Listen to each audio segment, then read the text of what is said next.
పట్టు పురుగైతా నీకు పావడియనీకి ఏమన్నైతే నీకేమన్నైతే నేనేమన్నైతా నిన్ను కాయనీకి ఉయ్యాలో ఉయ్యాల నా ఊపిరి నీకు ఉయ్యాల అవు మల్లా గీసేతుల్ల నిన్ను మొయ్యాల. అప్పుడే పెద్ద మనిషి అవుతుంది అమ్మాయి.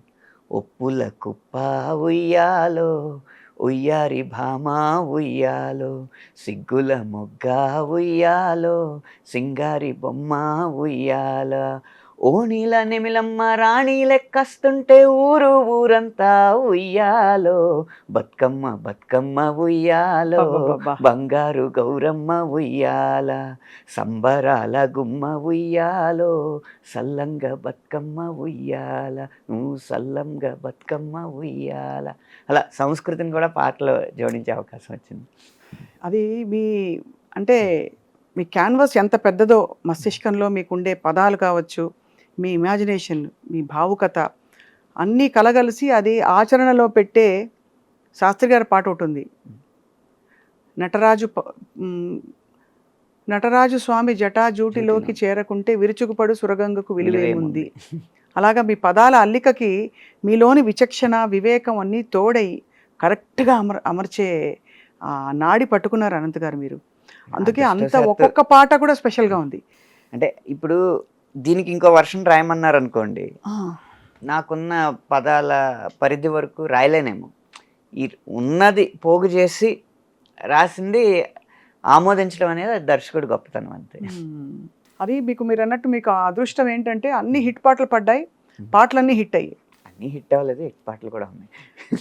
మామూలుగా మీకుండే 19 ఏళ్ల ఈ గేయ రచయిత జీవితంతో చూసుకుంటే మిగతా వాళ్ళతో చాలామంది అంటే గొప్ప కవులు రచయితలు మనకి చాలామంది ఉన్నారు. సో అసలు ఇక్కడ ఈ విషయం చెప్పండి, మీ సమకాలీకులు మీ పాటని ఎలా ఆస్వాదిస్తారు? చంద్రబోస్ గారు ఎప్పుడు ఒకసారి నాకు బాగా గుర్తు, ఎటో వెళ్ళిపోయింది మనసు ఆడియో రిలీజ్ అయింది. అప్పుడు పెద్ద ఎవరికి ఇంకా ఆ పాటలు రీచ్ అవ్వలేదు. ఆ టైంలో మెసేజ్ చేశారు, ఎటో వెళ్ళిపోయింది మనసు పాటలు విన్నాను, వేరే స్థాయికి తీసుకెళ్ళావు సాహిత్యాన్ని అని చెప్పి మెసేజ్ చేశారు. ఆయన చాలా మంచి మనసున్న రచయిత వ్యక్తి. చంద్రబోస్ గారు చాలా మంచి మనసు. అలాగే భాస్కర్ భట్ల గారు, ఆయన పాటలు కూడా చాలా అదిరిపోతాయి. మంచి చంద్రబోస్ గారి భాస్కర్ భట్ల గారు చెక్కోరి పాట విని ఆ పనిముట్టు అన్న పదాన్ని వాడిన తీరు మాత్రం చాలా అబ్బురపరిచింది. ఇట్టి పసిగట్టి కను కదలిక పట్టి కనిపెట్టి వలపుల రుచి పట్టే పనిముట్టే అవసరమట ఇకపైన అని ఉంటుంది లైన్. ఒక ప్రేమ పాటలో పనిముట్టు అనేది ఒక కర్మాగారంలో ఉండేది కదా మామూలుగా, జనరల్గా కార్మికుడికి సంబంధించిన విషయం.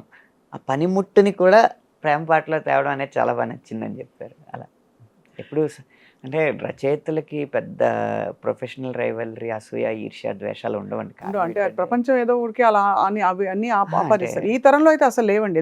ఎందుకంటే ఉన్న రచయితల సంఖ్య తక్కువ, రాయాల్సిన పాటల సంఖ్య ఎక్కువ. ఇప్పుడు అసూయ ఎందుకు వస్తుంది? వాళ్ళందరూ తెగ రాసేస్తున్నారు, మనం రాయకుండా ఇంట్లో ఖాళీగా కూర్చుందాం అన్నప్పుడే కదా. అందుకని ఏ రచయితకి ఖాళీ లేదు, ఇంకా అసూయ ఉండే అవకాశం లేదు. అందరూ వాళ్ళ వాళ్ళ శైలిలో మహానుభావులు. అనంత్ గారు,